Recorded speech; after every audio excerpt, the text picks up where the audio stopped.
북한 비핵화와 한반도의 항구적인 평화 정착을 위한 베트남 2차 북미 정상회담이 하루 앞으로 다가왔습니다. 오늘 오전 중에 김정은 북한 국무위원장이 탑승한 특별 열차는 베트남 동당역에 도착할 예정입니다. 도널드 트럼프 미국 대통령은 우리 시간으로 오늘 새벽 2시 반쯤 전용기 에어포스1을 탔고 현재 베트남으로 향하고 있습니다. 북미 실무협상단은 어제도 하노이 선언문을 위한 막판 협상을 이어갔습니다. 전 세계의 시선이 베트남 하노이로 쏠리고 있습니다. 조성열 전 국가안보전략연구원 수석연구위원과 한 걸음 더 들어가겠습니다. 어서 오십시오. 예, 안녕하세요. 네, 2차 북미 정상회담 이제 하루 앞으로 다가왔습니다. 오늘 김정은 위원장, 트럼프 대통령이 잇따라 하노이에 도착할 예정이고요. 지금까지의 분위기 어떻게 보세요? 예, 지금 전반적으로 보면은 북한과 미국에서 나오는 메시지를 보면은 상당한 진전을 이제 예고하고 있는 것 같습니다. 네.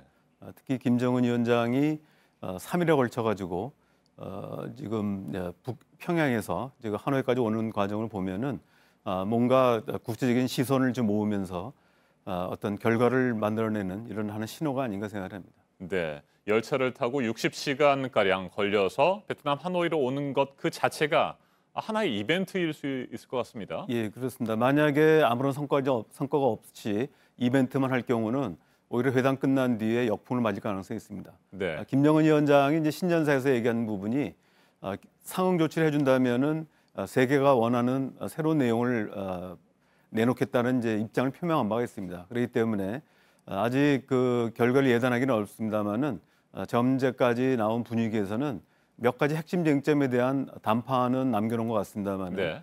전반적으로는 원활하게 지금 합의문 작성이 이루어진 게 아닌가 생각합니다. 네, 오늘 오전 중에 베트남 동당역에 도착을 하게 되면 그곳에서 승용차를 갈아타고 하노이로 향하게 됩니다. 그런데 그 중간에 반드시 들르게 되는 곳이 방린성인데 이곳에 삼성전자 스마트폰 공장이 있잖아요. 이것을 둘러볼 경우에 어떤 의미가 있을까요?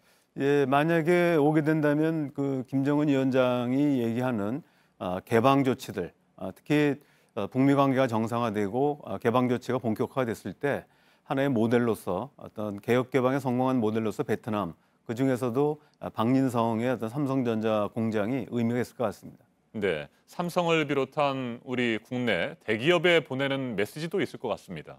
예, 그동안 북한은 오랫동안 현재까지 그동안의 경영업이 중소기업 위주로 돼 있었는데 삼성이나 LG, 포철 같이 대기업들의 진출을 원했습니다. 하지만 북한이 핵을 개발했고 또 여기에 따른 국제 제재 때문에 우리 기업이 뭐 원한다 하더라도 사실 불가능했다고 볼 수 있습니다. 그래서 이번에 2차 북미 정상회담에서 김정은 위원장이 과감한 비핵화 조치를 내놓는다면은 미국도 거기에 상응하는 어떤 제재 완화 조치가 가능하다고 볼 수 있고요. 그렇게 되면은 북한이 원하는 이런 한국의 대기업도 북한 진출이 가능한 게 아닌가 생각합니다. 네, 대기업 얘기가 나왔으니까요. 남북 경제 협력 문제에 대해서 좀 더 이야기를 나눠보도록 하죠. 북한이 보다 진전되고 구체적이고 실질적인 비핵화 조치를 내놓게 된다면 미국이 그에 따른 상응 조치를 하게 되는데 자, 남북 경제 협력과 관련해서 말이죠. 어느 정도 선까지 미국이 합의를 할 수 있을 것으로 보십니까? 이번에는 이제 아마 내놓는 카드가 이 금강산 관광이나 네. 아니면 이제 개성공단, 그다음에 철도 도로 연결 사업을 이제 본격화하는 부분 이 크게 세 가지로 볼 수 있을 것 같습니다.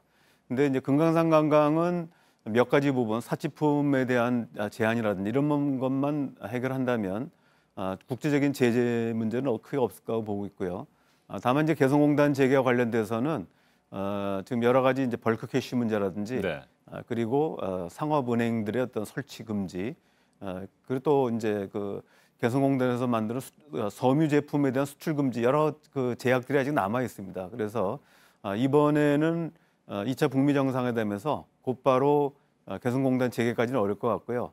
다만 이제 이것을 위한 본격적인 이제 그 정비 작업들, 다시 말하면 벌크 캐시 문제를 에스크로 계좌로 대체한다든지 현물로 제공한다든지 이런 부분들은 추가적 논의가 필요하기 때문에 이번 정상에서 나오긴 좀 어렵다고 보고요. 또 하나는 이제 철도 도로 연결 사업인데 네. 이 부분은 이제 우리의 물자가 북한 지역에 들어가서 다시 오는 것이 아니라 거기 인프라로 깔리는 부분입니다. 이런 부분들은 추가적으로 유엔 안보리에 제재 면제 조치가 필요한 부분입니다. 아마 이런 부분도 미국이 결심을 한다면 유엔에서 이런 제재 결의 완화를 위한 제재 거래가 가능하다고 봅니다. 네, 트럼프 대통령은 지금 에어포스 1을 타고 베트남 하노이로 향하고 있습니다. 워싱턴을 출발하기 전에 한 얘기들이 있는데 엄청난 회담이 될 것이다. 이런 얘기를 했습니다. 뭐 단순한 기대감을 표시한 것으로 보십니까? 아니면 그만큼 지금 협상이 잘 되고 있고 이른바 빅딜이 가능할 것이다. 뭐 이런 느낌을 표현한 것일까요? 어떻게 보세요? 그런데 사실 뭐 그동안의 트럼프 대통령의 발언에 상당히 과장과 네, 또 정확하지 않은 내용들을 많이 얘기를 했기 때문에 그 표현만 가지고는 사실 판단하기는 어렵습니다. 다만 이제 지금 비건 대북정책 특별대표하고 김혁철 대미 특별대표가 협상을 이제 5일째 이어가고 있는데요. 네, 뭐 어제는 30분 만에 헤어졌다는 걸 보면은 전체적으로 합의문 작성에는 매우 속도를 내고 있는 게 아닌가 생각을 하고요. 그래서 제가 볼 때는 이제 이른바 미래 핵이라든지 현재 핵 부분에서는 상당한 타결이 있었다고 봅니다. 다만 북한의 핵무기와 또 대륙간 탄도미사일을 의미하는 네. 과거 핵 문제에 있어서는 몇 가지 이견이 여전히 남아 있고요. 이런 부분들은 트럼프 대통령과 김정은 위원장의 담판을 통해서 해결하는 부분으로 아마 공백이 남겨져 있지 않을까 생각합니다. 네, 자 그렇게 두 정상이 담판을 해서 하노이 선언문을 발표하게 될 텐데 최근에 뭐 여기저기에서 얘기되는 것들을 보면 하노이 선언문에서 제일 중요한 내용은 결국에는 비핵화 로드맵, 비핵화 이행 시간표다 이런 얘기들이 나오고 있거든요. 구체적으로 어느 정도까지 선언문에 담길 수 있을 것으로 보십니까? 지금 그 비건 특별대표하고 포텐저 선임 보좌관이 그동안에 언론에 밝힌 내용들을 본다면은 일단은 이제 그 이번 협상에서는 비핵화의 대상과 범위를 확정하는 문제가 나올 거라고 봅니다. 그래서 어디까지 할 것인가. 여기서는 이제 그동안에 그 미국은 모든 탄도미사일을 요구했고요. 북한은 대륙간 탄도미사일로 이제 국한하려고 하는 부분들이 네. 있습니다. 그래서 이 부분이 있고 두 번째는 이제 그 방금 얘기하신 것처럼 이런 그 로드맵의 문제인데 지금까지 밝힌 거는 비핵화 로드맵은 아니고요.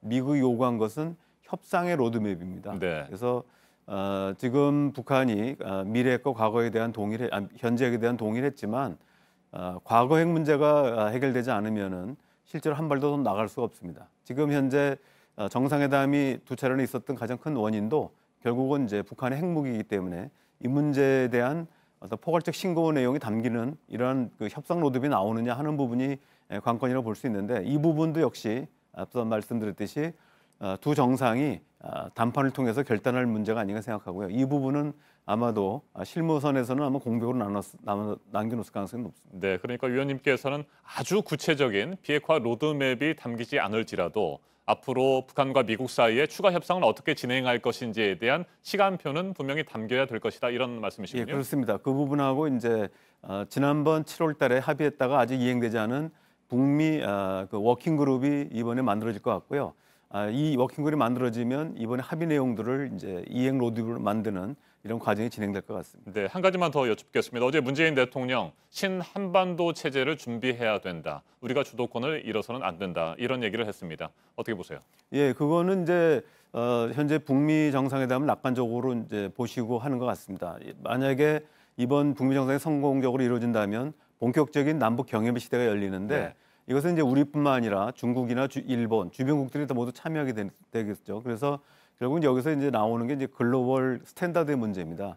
우리 정부가 선점하지 않으면 중국이 지금 고속철을 이제 노리고 있고요. 일본도 투자를 준비하고 있습니다. 네. 그래서 이런 어떤 그 새로운 경협 시대를 맞이해서 우리 정부가 주도하는 이른바 신한반도 체제를 구상을 밝히신 것 같습니다. 알겠습니다. 여기까지 듣겠습니다. 조성열 위원님 말씀 잘 들었습니다. 예, 감사합니다.